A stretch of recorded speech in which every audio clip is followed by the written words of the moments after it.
Sveiki, aš esu Deividas iš Detailer Place parduotuvės, o šiandien mes lankomės Švaros brolių savitarnos plovyklose, kur stengsimės paedukuoti, pamokyti žmonės, kaip naudotis priemonėmis, kaip tvarkingai nuplauti automobilį ir kaip palengvinti jo priežiūrą. Tad eime? Labą! Sveiki. Esu Deividas iš Detailer Place, norėjau pasiteirauti, ar sausinat automobilį. Ne, nesausinu, ne. Kam man? O kodėl nesausinat? Nežinau, dar randu. Kam sausinti? Supratau, galbūt norėtumėt pabandyti? Galima pasibandyti. Tvarkoti, pavažiuokit į priekį, pabandysim nusausinti automobilį. Parodysiu, kaip viskas yra paprasta. Gerai.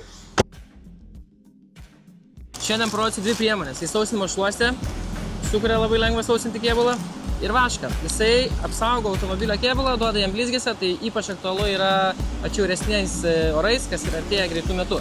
Tai pasinaudojimas yra labai paprastas, tiesiog užpurškiam priemonės ant paviršiaus ir sausinam kaip reguliariai sausintume automobilio kėbulą.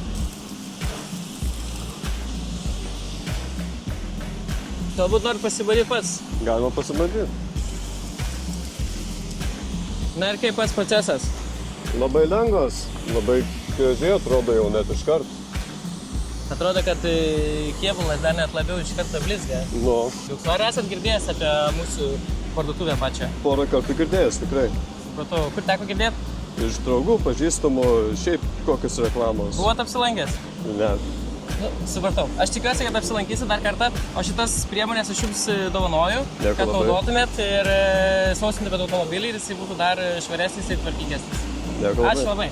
Malonu.